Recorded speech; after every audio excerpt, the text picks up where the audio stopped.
No fim de tarde do dia 31 de agosto de 1967, uma jovem de 23 anos chamada Maria Teresa Aires de Anda de Lara Campos saiu do trabalho para se encontrar com uma amiga, com quem nadaria no Clube Atlético Paulistano, um local badalado da elite paulistana. Antes do encontro, a Maria Teresa passa na sua casa para pegar um maiô e alguns outros itens pessoais. A próxima vez que Maria Teresa foi vista foi dentro de seu carro, encontrado colidido contra uma grade de proteção na via Anchieta, rumo a Santos, litoral paulista. A jovem estava agonizando, completamente ensanguentada dentro do veículo. O que parecia ser um acidente brutal, porém, revelou-se algo mais sombrio quando a autópsia descobriu uma bala alojada em sua cabeça. Esse é o caso da morte da jovem milionária Maria Teresa.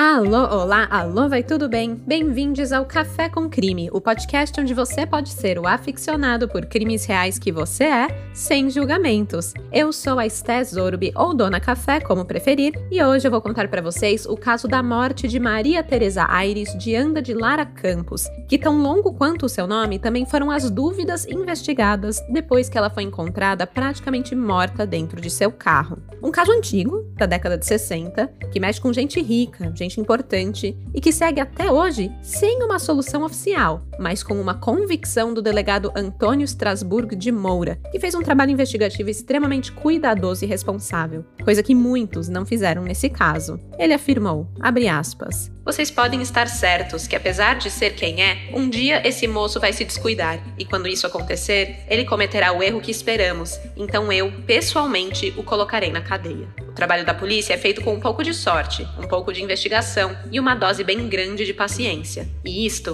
eu tenho de sobra. Fecha aspas. Palavras do delegado Antônio. Tem que ter muita garra, força e coragem para resolver um caso desses, minha gente. Já já vocês vão entender tudinho. Mas antes, uma informação muito importante. Esse episódio tem cupom especial para vocês. Sim, cupom de desconto para Insider Store, uma marca de roupas funcionais que, gente, tá mudando o meu guarda-roupa todinho. É meio estranho assim, eu sei, pensar, ai, tecnologia e roupa, pelo menos não era uma coisa que eu pensava. Mas, gente, pensa como é maravilhoso ter uma camiseta básica que não precisa passar, não desbota, tem ação anti-odor, alta durabilidade e é super confortável. E pra mim, eu senti que tá 1000 vezes mais fácil me arrumar todo dia com essas peças em mãos, sabe? É muito, muito prático. Por isso, eu tô super feliz com essa parceria do Café com Crime e da Insider. Assim, eu posso oferecer pra vocês cupom de desconto lá no site deles pra vocês poderem comprar e experimentar essas roupas incríveis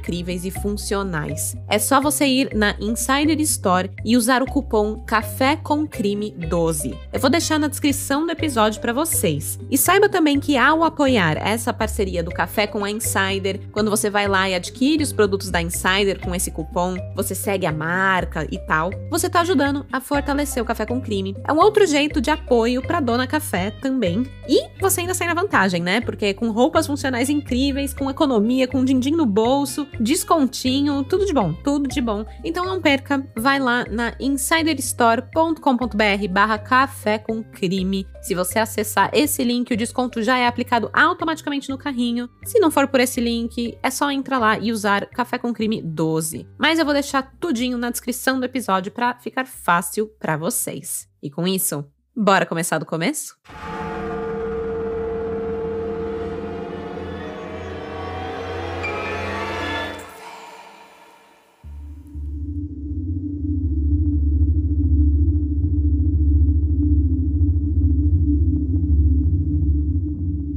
Era fim de tarde do dia 31 de agosto de 1967, quando Maria Teresa Aires de Anda de Lara Campos deixou o escritório de seu pai adotivo, o industrial Arturo Domingo de Anda, e foi em direção à sua casa. O expediente estava no fim e a jovem de apenas 23 anos queria aproveitar o início da noite para nadar com uma amiga no Clube Atlético Paulistano, um local badalado e frequentado pela elite paulistana da qual ela fazia parte.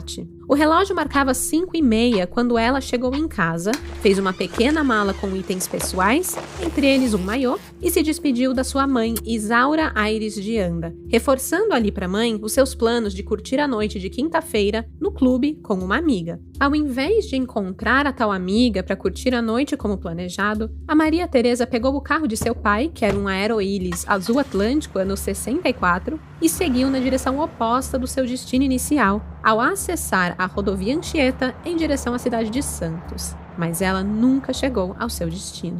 Naquele início de noite, uma densa neblina cobria a Serra do Mar. Era fim de inverno e havia pouca visibilidade na pista. Os faróis dos carros que trafegavam entre São Paulo e o litoral eram o que chamava a atenção na estrada naquela noite. Apesar de cedo, por volta das 6h30, a escuridão já havia caído e era preciso redobrar a atenção na rodovia. A tranquilidade e o vai e vem de veículos foi quebrada pelo som dos pneus do Aeroillis, conduzido por Maria Teresa, que surgiu sem controle no quilômetro 43 da rodovia Anchieta, antes de se chocar com as pilastras de cimento que margeiam a pista. O acidente chamou a atenção do comerciante Herman Estádio, do Guarujá, que não parou na estrada por conta já da precária visibilidade na região. Ele decidiu dirigir por mais alguns quilômetros até que se encontrou com os guardas rodoviários Domingos Viana e Antônio Gaiotto e os informou sobre o desastre que havia havido alguns quilômetros antes.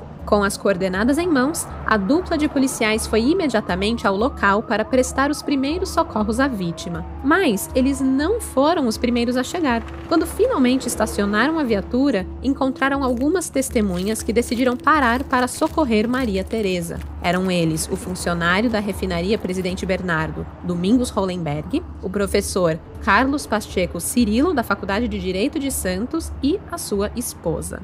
Ao apontarem a luz das lanternas sob o automóvel retorcido, viram apenas uma mulher agonizando no interior do carro. A vítima do acidente ainda estava viva e necessitava de cuidados. Os policiais chamaram então uma ambulância que conduziu Maria Teresa para a Santa Casa de Santos, mas os esforços para salvar a vida daquela jovem foram em vão. A mulher morreu poucas horas após o seu resgate, sem dizer uma única palavra que ajudasse a esclarecer o até então terrível acidente. O boletim de ocorrência lavrado pela polícia apontava a causa da morte como desastre na via Anchieta. Parecia óbvio, né? Maria Teresa estava sozinha, perdeu o controle do carro, caiu do precipício e faleceu em decorrência da queda. Assim que foi identificada, os familiares foram avisados e o seu corpo encaminhado ao Instituto Médico Legal para a realização dos exames de praxe. E é aqui que a história ganha outro rumo. No crânio de Maria Teresa,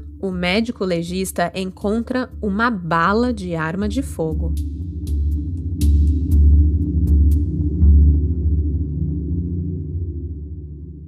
Apesar da pouca idade, Maria Teresa Aires de Anda de Lara Campos era uma senhora desquitada. Isso mesmo, a jovem milionária e tão elegante quanto seu extenso nome, se casou aos 17 anos com Caio Roxo de Lara Campos, um homem 10 anos mais velho que ela. A profissão de Caio não foi divulgada em nenhum dos documentos pesquisados. Não se sabe se ele tinha o mesmo padrão de vida que a sua esposa, mas é fato que, apesar do regime de separação total de bens adotado pelo casal, a família de Maria Teresa foi contra o enlace matrimonial, o que, de nada adiantou. Como sempre, a família é contra, o casal não liga e fica junto de qualquer jeito, nada novo sob o sol. O amor venceu, mas dessa vez nem tanto. A união durou 5 anos e gerou 2 frutos, Marisa, de 4 aninhos, e Roberta, de apenas 2. A separação foi amigável e a guarda das crianças ficou sob a responsabilidade de Maria Teresa. O Caio, o pai das crianças, veria elas uma vez por semana em um dia previamente marcado por apenas algumas horas. Mesmo separados, o ex-casal mantinha uma relação amistosa em nome das crianças e eles seguiam dessa forma. A Maria Teresa era filha adotiva do industrial Arthur Domingos Miguel de Anda e da mulher Isaura Aires de Anda. Ela ainda tinha como único irmão adotivo, irmão de criação, o Arthur de Anda. E assim que ela se desquitou, ela foi morar com essa família, a família dela, em uma mansão no Jardim Paulista. Conhecida por todos como uma moça de bons costumes e hábitos irrepreensíveis, como era dito na época, a Maria raramente era vista nas reuniões da alta sociedade, talvez uma introvertida. Mais uma vez ou outra, os grandes clubes paulistas eram o seu local de escolha para se distrair um pouquinho. Ela era muito responsável. Assim que se mudou para a mansão com as filhas, ela passou a trabalhar com o pai em um escritório de importação no centro de São Paulo. A sua rotina era trabalhar e viver para as meninas. Ela teve alguns envolvimentos amorosos ali no meio do caminho, mas nada muito sério. A Maria Teresa permanecia solteira depois de ter se desquitado. Ela tinha o costume de ir a Santos, onde a família possuía um apartamento para finais de semana. Aquele trajeto São Paulo-Santos era comum na vida da jovem. Por isso, quando a família foi alertada sobre o acidente na Via Anchieta, não tiveram qualquer desconfiança. Assim que chegaram à Santa Casa de Santos, os familiares de Maria Teresa demonstraram muita pressa. Queriam que o corpo da jovem fosse liberado o quanto antes para que pudesse ser levado a São Paulo para o seu sepultamento. Eu imagino que talvez pelo sofrimento causado, né? Afinal, sabemos que a dor de perder um filho chega a ser incapacitante. E aí imagino que os pais quisessem encerrar logo aquele capítulo tão difícil.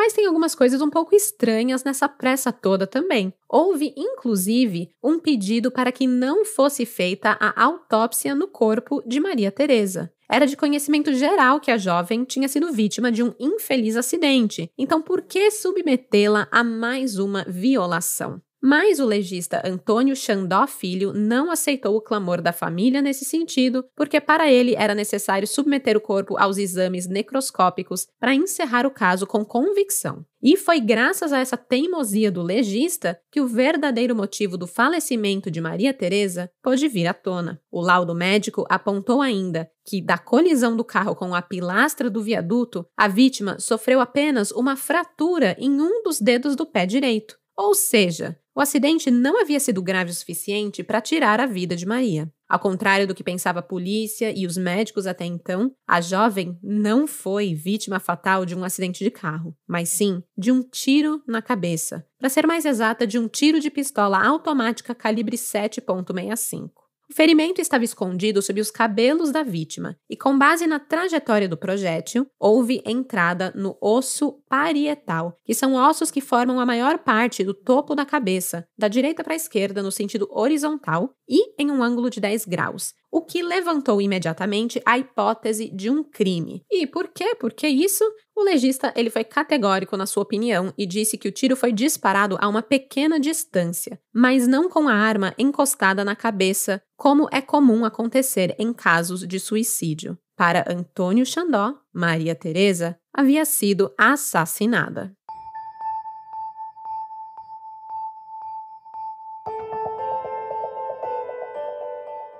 Os levantamentos não foram feitos de forma precisa, mesmo porque antes do início dos trabalhos rolou uma disputa de qual cidade seria a responsável por encabeçar as investigações. Ficou entre a polícia de Cubatão, São Bernardo do Campo e São Paulo. No fim das contas, Cubatão ganhou essa disputa e o delegado Paulo Novaes de Paula Santos recebeu o caso. Ele abriu um inquérito para apurar a morte de Maria Teresa, mas a demora para definir quem tocaria o trabalho, de quem, em que cidade que ia ficar, acabou causando alguns prejuízos em sua investigação logo de cara. Antes que a causa da morte de Maria Teresa fosse constatada pelo legista, o vestido que ela usava no momento da batida, um vestido xadrez preto e branco e que estava muito sujo de sangue, ele foi entregue ao irmão da vítima, ao Arthur. E por Arthur, esse vestido foi descartado como lixo e não pôde ser recuperado posteriormente para a realização da perícia. Afinal, achavam que,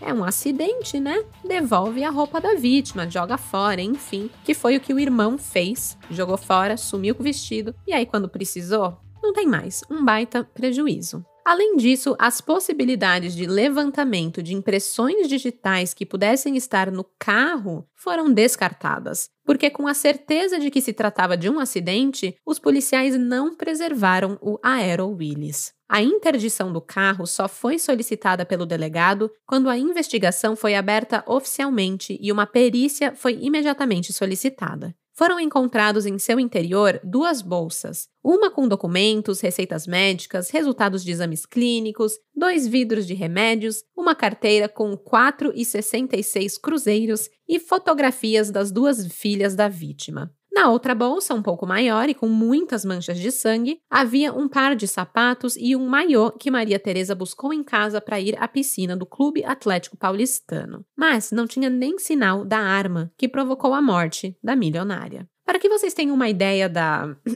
qualidade do trabalho minucioso realizado no veículo, uma semana após a perícia, a polícia encontrou uma bala não deflagrada de pistola calibre 7,65 no piso do carro, sob o banco do lado direito. Esse novo achado causou grande desconforto entre polícia técnica e polícia civil, porque nada parecia mais fazer sentido na investigação. Tudo estava ali um verdadeiro caos. O perito Jorge Izumi, ele não se conformava com esse achado da bala e fez questão de demonstrar muita surpresa publicamente. Afinal, ele havia periciado o carro 2 vezes e nada havia encontrado. Então, de onde veio essa bala, né? Ficou aí aquele, será que foi plantado? De onde que veio isso? Por que não foi visto antes, né?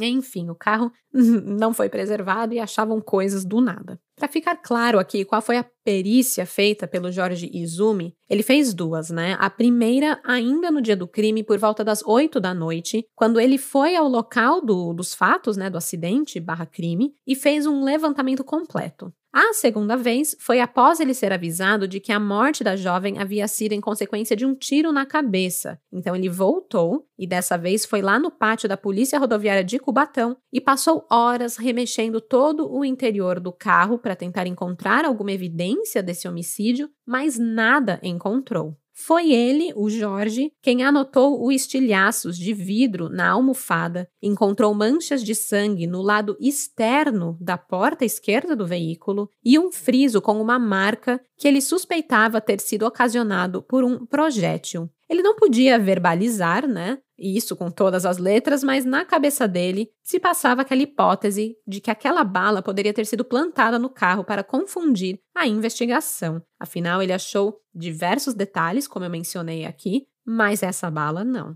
E dessa investigação meio deficiente, começaram a surgir teorias de como o assassino teria agido para tirar a vida de Maria Teresa. Uma das possibilidades levantadas pelos investigadores é de que momentos antes de se chocar contra as pilastras do quilômetro 43, o carro de Maria Teresa foi estacionado no acostamento do lado esquerdo da rodovia, a cerca de 150 metros antes do local da batida. E lá, o assassino efetuou o disparo que atravessou a cabeça da mulher e estilhaçou o vidro da porta esquerda. Ele então manobrou o carro em direção ao abismo, colocou o veículo em ponto morto e o posicionou para que descesse ladeira abaixo, na esperança de que despencasse no abismo da Serra do Mar. E assim o corpo de Maria Teresa seria dificilmente encontrado. Eu não encontrei a altura exata desse abismo na região do acidente da rodovia Anchieta, mas a nível de comparação, a Cachoeira do Véu da Noiva, que fica a curta distância do local, tem 400 metros de altura.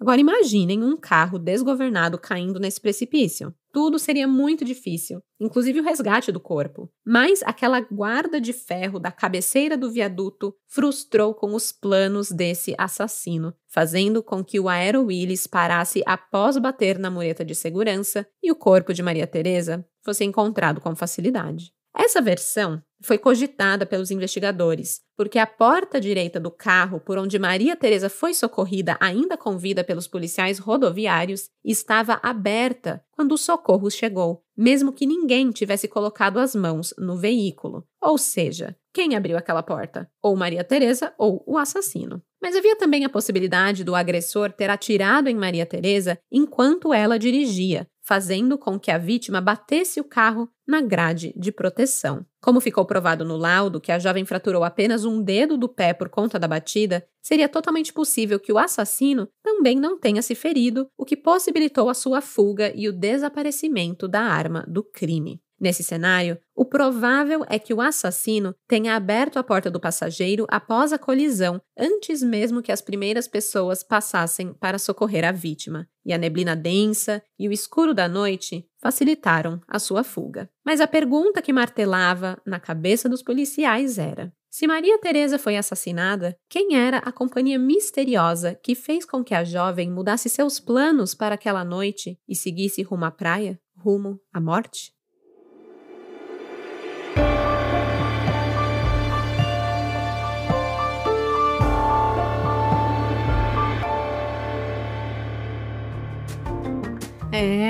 É tenso. Ainda tem muita história pela frente, mas respire fundo, tome um gole do seu café e escute esse recadinho. O podcast agora recebe apoio de ouvintes através do Apoia-se. Sim, apenas lá no Apoia-se você pode fazer uma assinatura mensal, no valor que você quiser, 5, 10, 15, 20, e com isso você tem acesso a episódios exclusivos. Então, para você que um episódio a cada 15 dias não basta, essa é uma boa opção. Você ganha um episódio a mais por mês. Além disso, tem outros benefícios que você pode descobrir acessando o Apoia-se. O site é o seguinte: apoia.se/café com crime. Eu vou deixar o link na descrição desse episódio. É apoia.se/café com crime. Saiba que o seu apoio fez esse podcast ser possível. Muito obrigada. E pronto, recadinho dado. Deu tempo de tomar o seu gole de café? Então agora eu posso voltar para o crime.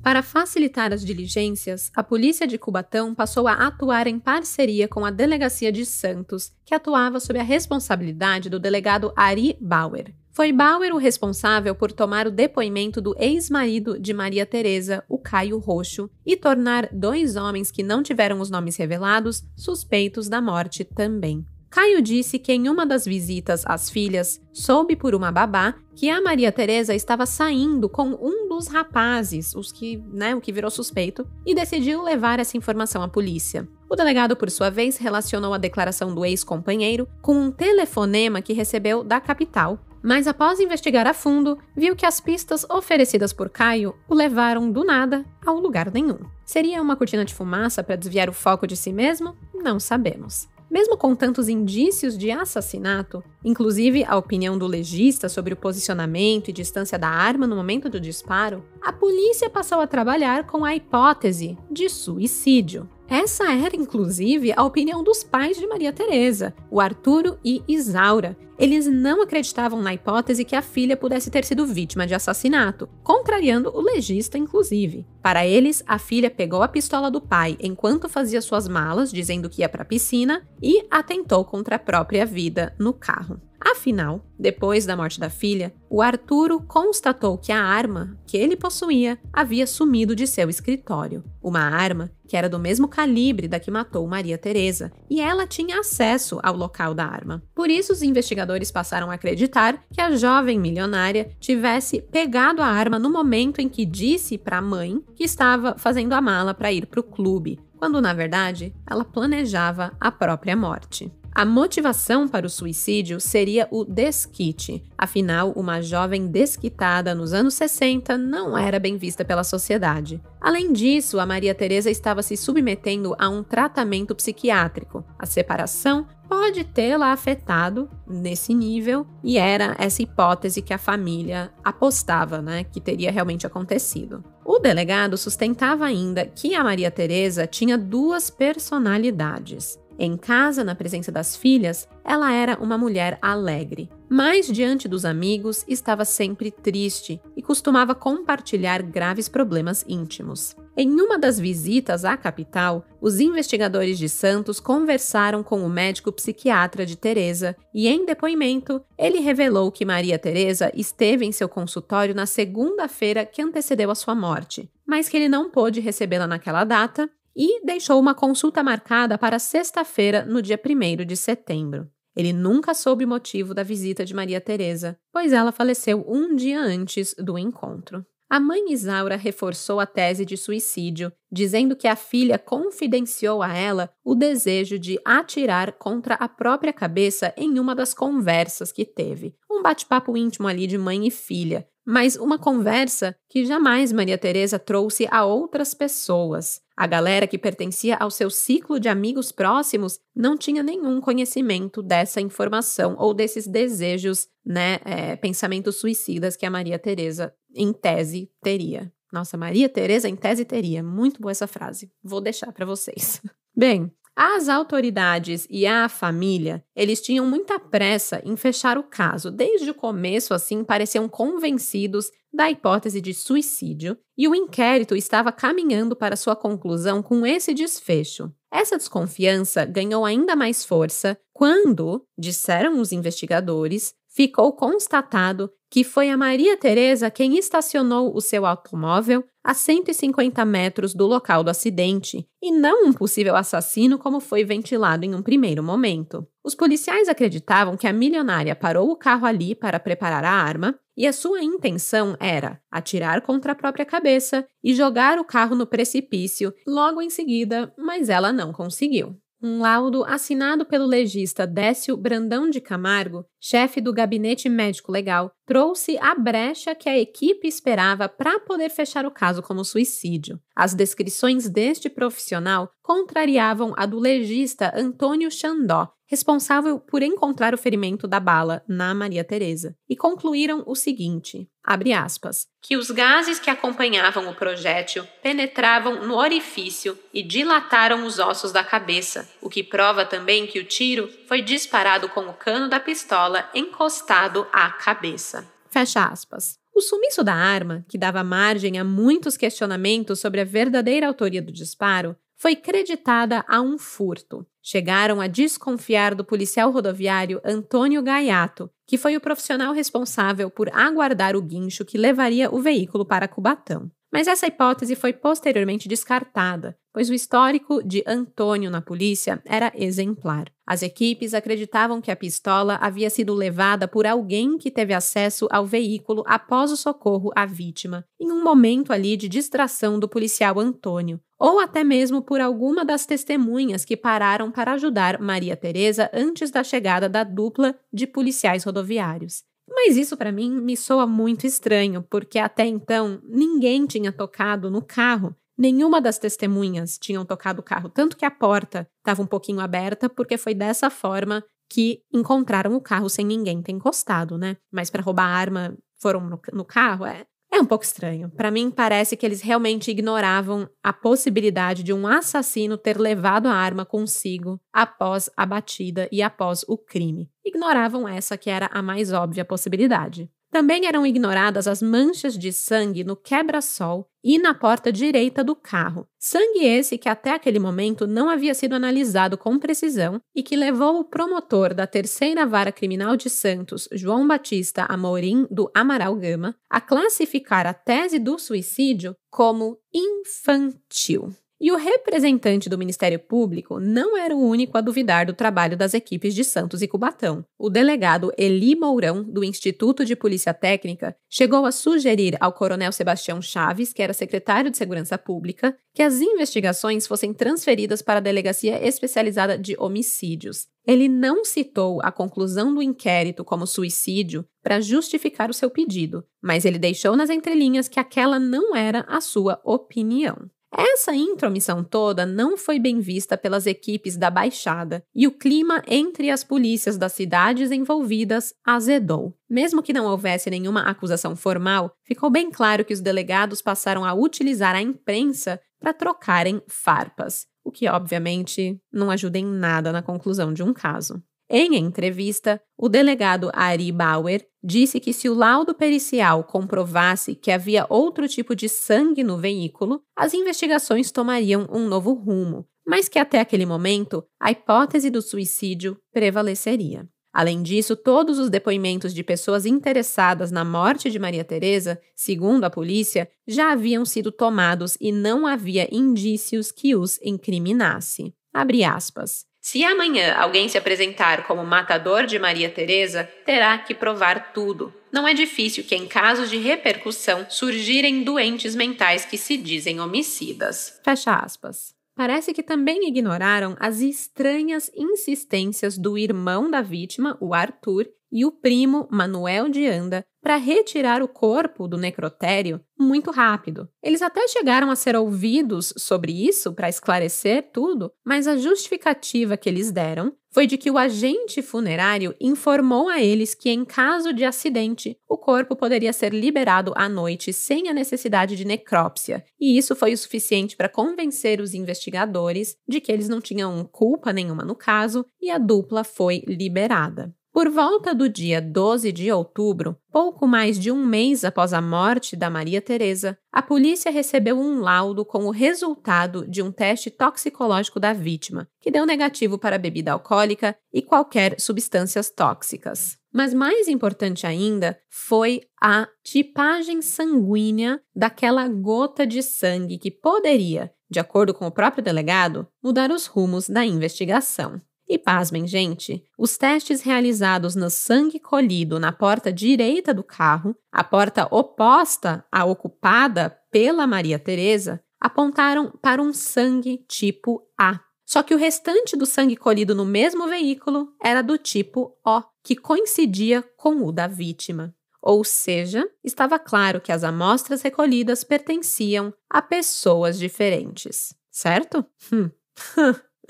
Até isso acharam um jeito de justificar para poder provar a tese do suicídio. Ai, que nervoso! O delegado ponderou que os médicos o haviam prevenido das possibilidades de uma alteração no tipo sanguíneo encontrado na porta direita por conta da exposição do material genético à ação do tempo. Eu nunca ouvi nada parecido, até cheguei a pesquisar sobre o assunto para ver se eu encontrava se a tipagem sanguínea podia mudar com exposição ao tempo, ao sol, sei lá, mas estava nublado no dia, não sei. Eu não achei nada a respeito disso, não encontrei nenhuma informação que dissesse que isso é possível, mas o delegado Bauer jogou essa e manteve ali a sua opinião de que não tinham dois tipos de sangue no carro, era um tipo sanguíneo só, era tudo Maria Teresa e foi suicídio. Ele nem chegou a testar o irmão adotivo da vítima, os pais, o ex-marido ou ainda o rapaz apontado por Caio como o namoradinho da Maria Teresa, né? Ele não testou ninguém para saber se alguém ali tinha tipo A. Ele simplesmente ignorou o resultado e, ao lado do delegado Paulo Novaes, fechou o caso como suicídio.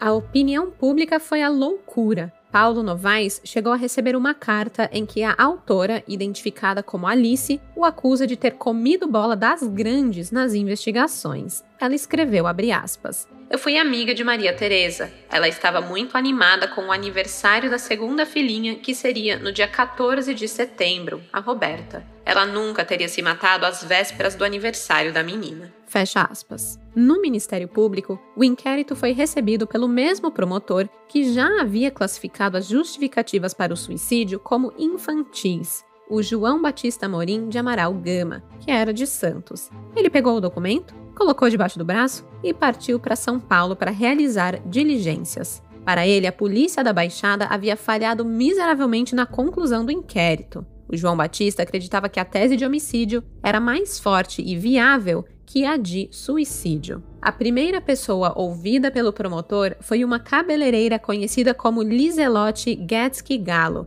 Ela dizia ser amiga da vítima e afirmava categoricamente que, apesar de viver a pior fase da vida com o disquite, a Maria Teresa estava feliz um dia antes de morrer, principalmente com o aniversário da filha que se aproximava. Liselotte disse que a vítima tinha planos de dar uma festa para a menina e que estava satisfeita com o reconhecimento de seu pai, que havia lhe dado um aumento de salário no escritório. Mas nem tudo eram flores na vida de Maria Teresa. A Liselotte afirmou que na véspera da tragédia, Maria Teresa lhe confidenciou, enquanto a penteava, que estava receosa de uma cilada por parte de um homem que a perseguia. Ela não disse o nome do homem, mas se mostrou realmente amedrontada. João rodou pela capital paulista em busca de amigos e conhecidos para traçar o perfil de Maria Teresa. Era importante antes de decidir pela devolução do inquérito à polícia. Então ele entrevistou até mesmo o porteiro do Clube Atlético Paulistano, o senhor Antônio Martins Sebastião, que disse que a história do suicídio era a maior mentira que havia ouvido na vida, já que a Maria Teresa era alegre, carinhosa, amava as filhas e não as deixaria por vontade própria.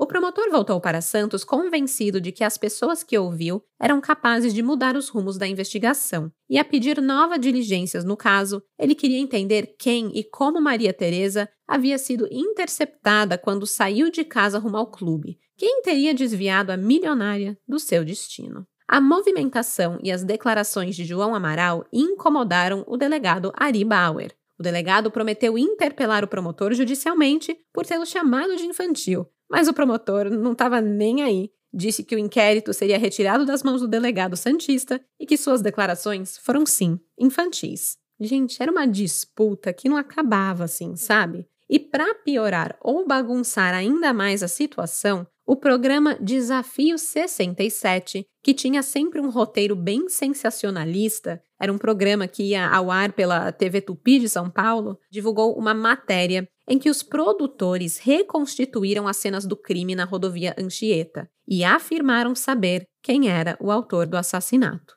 Eles enviaram um telegrama com essas informações para o promotor, acrescentando que o nome do atirador começava com a letra A.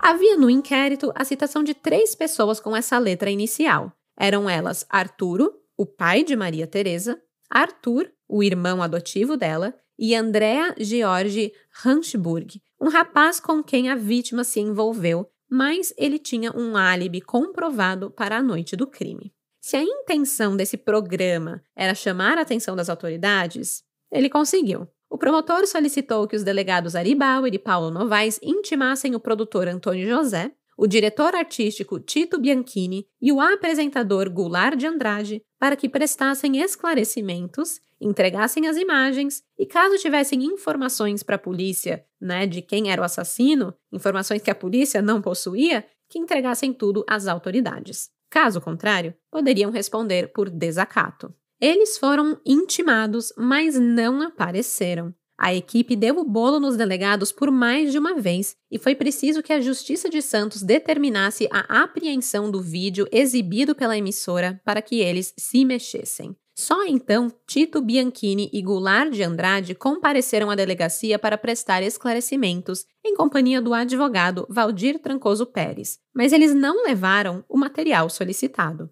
Antônio José não atendeu à intimação. Quem compareceu em seu lugar foi o advogado João Bernardo. Ele informou aos policiais que o seu cliente havia sido internado em uma clínica psiquiátrica e estaria impossibilitado para prestar esclarecimentos. Os depoimentos do Goulart e do Tito, eles foram tomados por Paulo Novaes e pelo promotor João Batista. Os integrantes da equipe da televisão esclareceram como era o funcionamento da equipe, as suas atribuições e sobre a identidade do assassino. Eles se limitaram a dizer que acreditavam se tratar de homicídio e queriam movimentar as autoridades para que o crime fosse esclarecido. Durante o interrogatório, o promotor questionou sobre as provas que a equipe afirmou possuir na reportagem exibida na televisão, mas o apresentador devolveu a pergunta com outra. Simplesmente disse: "Que provas? Não sei delas." E eu aqui não vou julgar a brilhante carreira de Goulart como jornalista e apresentador por conta desse episódio, mas ficou muito claro que a reportagem foi extremamente sensacionalista e tendenciosa. A equipe não tinha nenhuma prova. Se a intenção era chamar a atenção da opinião pública para pressionarem as autoridades a não encerrarem o caso, eu não acredito que tenha sido feita da maneira correta. Aqui no podcast já exaltamos diversas vezes o papel de repórteres que foram essenciais para o esclarecimento de alguns crimes, mas esse não é o caso. O que a equipe desse programa do Desafio 67 fez definitivamente não representa esse papel do jornalismo, que é o de informar e buscar respostas e não inventar evidências para atrair audiência. E claro, óbvio que isso deu corda a boatos que só atrapalharam ainda mais as investigações. As fofocas sobre o caso pipocavam que nem doido. Os boatos estavam fora de controle. Uma delas dava conta de que o assassino da jovem teria se suicidado com a mesma arma usada por ele na Via Anchieta, que o criminoso era o destemperado filho de um político influente, um rapaz que já havia agredido a tiros um guarda civil e que havia viajado para o exterior pouco tempo depois do crime. Mas claro que essa notícia, esse boato, não se confirmou. Independente da confusão criada pelo programa de Goulart de Andrade, o promotor João Amaral não tinha mais dúvidas. A morte de Maria Teresa havia sido criminosa. Ela havia sido vítima de um homicídio e era hora de reunir esforços para esclarecer o assassinato e proporcionar à jovem a justiça que ela merecia. Em novembro, quase 3 meses após o falecimento de Maria Teresa, foi divulgada a possibilidade de que a jovem poderia ter sido vítima de um latrocínio. Isso porque um anel que ela nunca tirava do dedo desapareceu no dia de sua morte. Testemunhas afirmaram que a jovem deixou o escritório do pai com o anel em seu dedo, mas entre as joias recolhidas após a batida, ele não foi encontrado. Tratava-se de uma joia inconfundível. O anel era de ouro, grosso e largo, possuía uma inscrição, provavelmente com o nome da vítima, e que, por não ter sido encontrada, poderia fundamentar a possibilidade de um roubo seguido de morte. Mas essa hipótese não ganhou muita força e logo foi deixada de lado. Mais do que o sumiço do anel, me chama a atenção o incêndio do carro da vítima em uma oficina da Avenida Santo Amaro, na zona sul de São Paulo. Apesar do carro já ter sido liberado pelas autoridades por entenderem que não havia nele mais indícios que pudessem ajudar na elucidação do caso, o Aero Willis foi completamente tomado pelas chamas dentro de uma oficina. Há quem acredite que o verdadeiro assassino sabia que ainda restavam pistas que pudessem levar à autoria do assassinato, e por este motivo, ele foi incendiado de maneira criminosa com o objetivo de destruir de vez qualquer possibilidade de sua identificação. Apenas no dia 20 de novembro de 1967 que o promotor João Amaral decidiu pela devolução do inquérito à polícia, com uma lista extensa de dúvidas que precisariam ser respondidas antes que ele fosse novamente concluído. Apesar dos laudos, o promotor tinha dúvidas importantes sobre o disparo, a trajetória da bala, distância do tiro e alguns ferimentos encontrados no corpo da vítima. Em São Paulo, o delegado José Vidal Pilar Fernandes foi o indicado a assumir o caso e dar seguimento às investigações. Mas, assim como seus colegas de Santos e Cubatão, também ficou convencido de que Maria Teresa cometeu suicídio e enviou o inquérito mais uma vez para o Ministério Público, sugerindo o seu arquivamento. 10 meses após o crime, o caso foi encaminhado para um novo promotor, o José Salomão Alcar, da 3ª Vara Criminal de Santos. E, gente, é um ping-pong, né? Porque o promotor também não se convenceu dessa hipótese do suicídio. Ele sabia que quanto mais o tempo se passava, mais difícil seria para esclarecer as dúvidas e chegar ao autor do crime. Mas ele se empenhou para localizar novamente as testemunhas que ajudaram no socorro de Maria Teresa, na tentativa de fazê-las lembrar de algum ponto importante. E ele abriu espaço para aqueles que não tiveram coragem de procurar as autoridades na época, para que pudessem fazê-lo agora e ajudar no esclarecimento do crime. Com esse apelo, 4 testemunhas da cidade de Sorocaba surgiram e mudaram totalmente o rumo das investigações até aquele momento.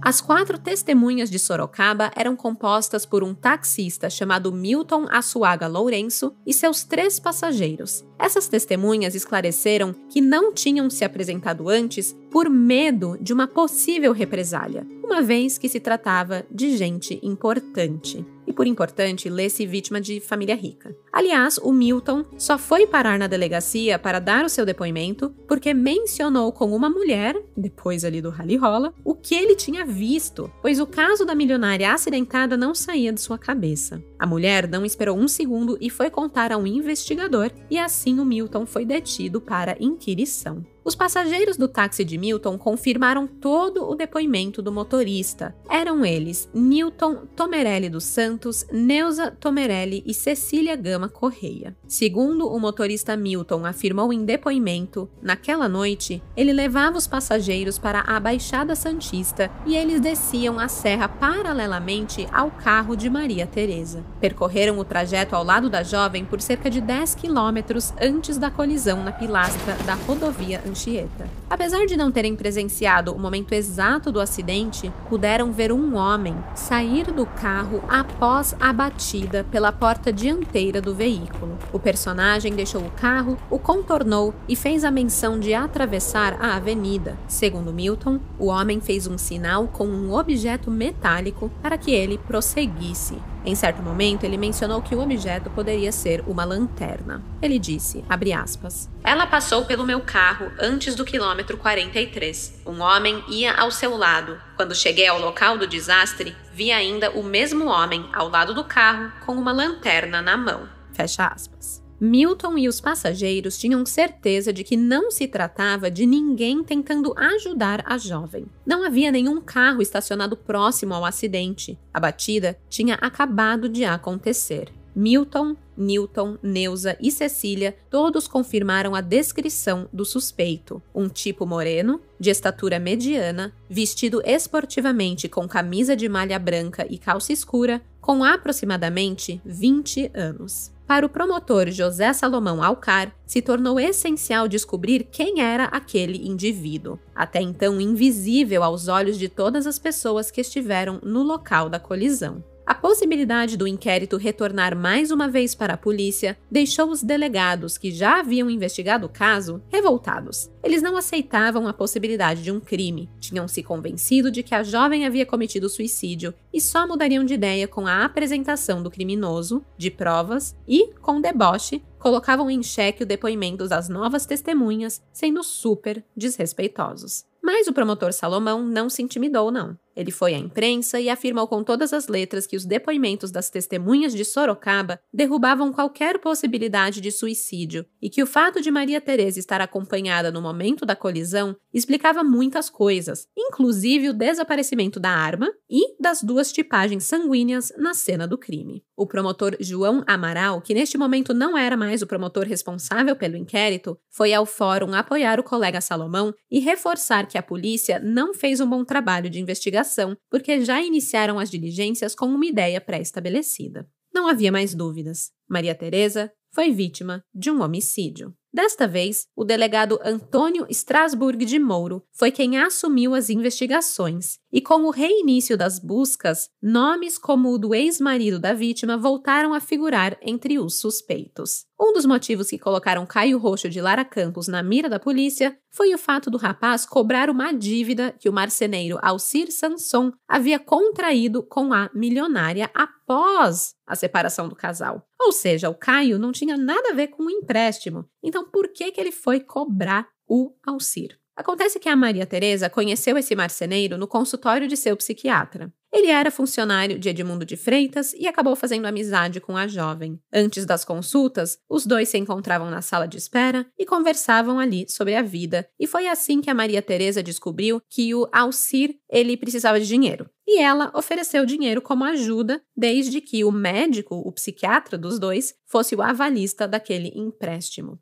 E assim foi feito. Só que a milionária faleceu antes do vencimento da última parcela. E, ao tomar conhecimento da transação financeira, o Caio, o ex-marido, decidiu cobrar a dívida, chamando a atenção da investigação. Será que ele tinha alguma coisa com o dinheiro da Maria Teresa? Apesar de suspeito, nada ficou provado. Provavelmente, o ex-companheiro de Maria Teresa descobriu sobre esse empréstimo e enxergou ali na situação uma oportunidade para ganhar uma grana fácil, mas nada que o ligasse ao assassinato de fato. E assim, acabou que a participação de Caio ficou descartada, no homicídio da Maria Teresa. Quem também voltou ao rol dos suspeitos foi o irmão de Maria Teresa, o Arthur, pela pressa em retirar o corpo, também pelo fato dele ter recebido o vestido da irmã com o sangue e simplesmente descartou as roupas, sem mais nem menos, também pelo sumiço da pistola de mesmo calibre utilizada no assassinato do escritório de seu pai, que ele também tinha acesso, não era só a Maria Teresa que poderia ter acessado aquela arma, mas no fim das contas, mesmo com todas essas coisinhas meio suspeitas e estranhas, não conseguiram ligar o irmão à cena do crime. A sua participação também foi excluída dos autos.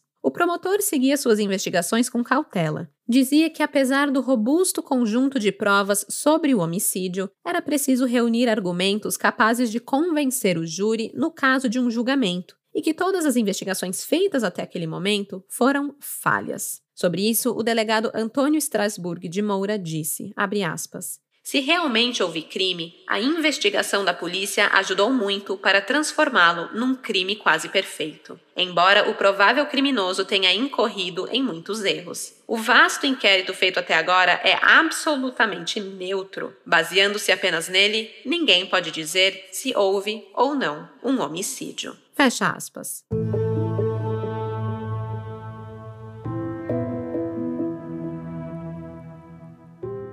Depois de tanto vai e vem entre promotoria, delegacias e investigações, finalmente a promotoria tinha um novo suspeito na mira e a esperança de o prender dentro de alguns dias. Isso se deu com base na descrição do suspeito que eles receberam das testemunhas e também de um aprofundamento no caso. O nome do suspeito não foi revelado, mas se sabe que se trata de uma pessoa da alta sociedade que estava intimamente relacionado à vida de Maria Teresa. A nova versão para o que realmente aconteceu dentro do Aero Willis de Maria Teresa só foi divulgada 1 ano após o crime. Para o delegado Antônio Strasburg, o assassino da jovem era um homem de aproximadamente 25 anos que agiu em legítima defesa ao ser ameaçado pela vítima com a pistola automática que ela havia pego de seu pai. Ele chegou a essa conclusão após estudar minuciosamente o caso, sendo capaz de traçar uma dinâmica para o crime. A vítima teria apanhado a arma e a escondido junto com o seu maiô na bolsa branca, junto com os seus sapatos, sem que a sua mãe fosse capaz de perceber o objeto. O autor do crime foi quem telefonou para Maria Teresa na tarde do dia 31 de agosto, uma ocasião em que ela teria exclamado: "Isso é uma cilada." Seria esse o suspeito responsável pela cilada que ela teria compartilhado com a cabeleireira? Estaria esse rapaz perseguindo Maria Teresa? Ainda de acordo com o delegado, houve uma discussão entre a Maria Teresa e o suspeito dentro do carro. E após ser ameaçado pela vítima, ele conseguiu tomar a pistola dela e disparar contra Maria Teresa, que perdeu o controle do carro e se chocou contra a pilastra. Agora, por que Maria Teresa estaria ameaçando esse homem? Não dá para entender se ela se sentiu caindo numa cilada, se sentiu perseguida, foi tirar satisfação, aconteceu algo do tipo, e aí deu no que deu.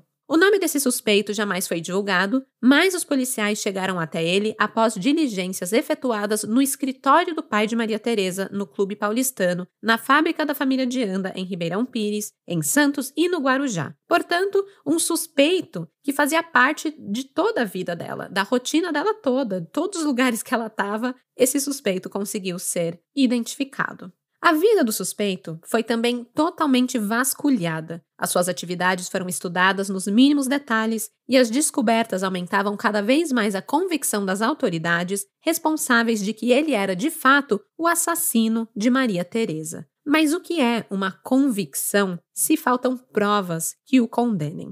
O delegado Antônio Strasburg não descansava mais. Ele passou a viver para elucidar e provar as suas teorias. Ele destacou homens dia e noite para acompanhar o suspeito, porque tinha a esperança de que algum deslize o colocasse na cena do crime. Mas ele sabia que estava sob a mira da polícia, era um cara esperto, então esse deslize jamais aconteceu. Sem as provas que tanto buscava, o delegado passou a ser um homem triste e inconformado, mas não desanimou. Ele disse, abre aspas, "Vocês podem estar certos que, apesar de ser quem é, um dia esse moço vai se descuidar e quando isso acontecer, ele cometerá o erro que esperamos. Então eu, pessoalmente, o colocarei na cadeia. O trabalho da polícia é feito com um pouco de sorte, um pouco de investigação e uma dose bem grande de paciência. E isso eu tenho de sobra." Fecha aspas. A paciência e a resiliência do único delegado que se dispôs a esclarecer o caso, infelizmente, não foram suficientes para colocar o assassino de Maria Teresa atrás das grades.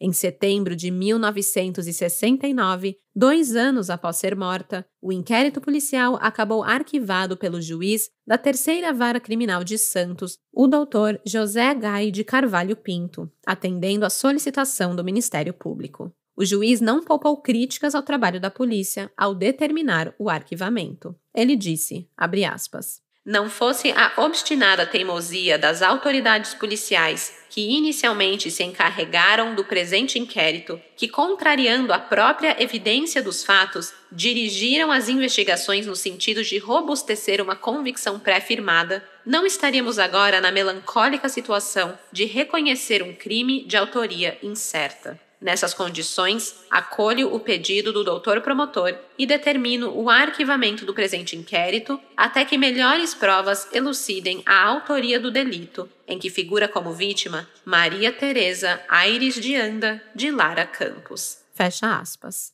Reconhecendo a incapacidade de esclarecer o caso após anos de dedicação, o promotor José Salomão também criticou as autoridades, deixando claro que o comportamento dos delegados Ari Bauer e Paulo Novaes trouxeram sérios prejuízos às investigações com afirmações falsas, deixando de realizar diligências que seriam capazes de apontar o criminoso em poucas horas. O assassino de Maria Tereza permaneceu em liberdade, curtindo a vida, as suas conquistas e tudo tranquilo que foi capaz de tirar de sua vítima. Os verdadeiros motivos que o levaram a cometer o crime são um mistério, assim como sua identidade. 57 anos após a fatídica batida na rodovia Anchieta, a morte dessa jovem milionária permanece um mistério que até hoje a divisão de homicídios não foi capaz de esclarecer e que, como tantos outros casos, aguarda uma conclusão no depósito do Fórum Criminal à espera de um fato novo para que seja reaberto, coisa que, na minha opinião, infelizmente nunca acontecerá. E esse foi o caso não solucionado de Maria Tereza, um caso que tá alugando um triplex na minha cabeça. E assim, gente, já cheguem lá no @cafécomcrime no Instagram para mandar a sua teoria do que teria acontecido com Maria Tereza. Vocês estão inclinados a achar que foi o quê? Será que foi a família? Será que foi o irmão? O ex-marido? Os namorados? Alguém misterioso que perseguia essa mulher? Me conta lá o que você acha. Eu vou postar lá no perfil do Instagram e também no Twitter, o @cafécomcrime, fotos relacionadas a esse caso. Fotos da vítima, do carro, dos jornais da época, envolvidos, etc. Então sigam o Café com Crime nas redes sociais para ver esse conteúdo extra também. E falando em coisa extra, coisa boa, não esqueçam de usar o cupom de desconto da Insider, que é parceira do Café com Crime nesse episódio. E eu sei que o tempo de todo crimiseiro é precioso, porque vocês estão sempre escutando o podcast e fazendo outras coisas, lavando louça, trabalhando, isso e aquilo, estão sempre mega funcionais. E eu sei que as roupas funcionais da Insider vão trazer muita praticidade e versatilidade para o seu dia a dia, assim como tá trazendo para mim. Porque, gente, de desgraça já basta esse podcast. Não tem motivo para ficar lutando com o guarda-roupas todo dia. A vida tem que ser mais fácil. Aliás, vale dizer também que os tamanhos das peças vão do PP ao XXGG, vestindo todas as formas e figuras. Aproveitem o cupom de desconto do café lá no site da Insider para economizar na compra dessas roupinhas maravilhosas. É só acessar o site insiderstore.com.br/café com crime. O desconto já é aplicado automaticamente no carrinho, ou você pode também usar o cupom Café com Crime 12 ao entrar no site. As informações estão todas na descrição do episódio. Clica aqui embaixo, clica. E quando você usa o cupom, além do desconto, você está apoiando o Café com Crime a fortalecer essa parceria com a Insider. Então, muito obrigada. Eu volto daqui a 15 dias com um novo caso para vocês. E até lá, sempre compartilhe com suas amigas para onde e com quem você tá indo. Não vai mentir e sair escondida de tudo e de todos, porque de desgraça já basta esse podcast. Tchau, tchau! Esse episódio foi roteirizado, produzido e apresentado por mim, Stephanie Zorbi, com edição de áudio e sonorização de Luigi Calistrato, pesquisa e texto de Ana Paula Almeida. As fontes de informação utilizadas neste episódio foram Jornal Cidade de Santos, O Estado de São Paulo, Correio da Manhã, Revista O Cruzeiro, Diário de Notícias, Folha de São Paulo e Portal R7.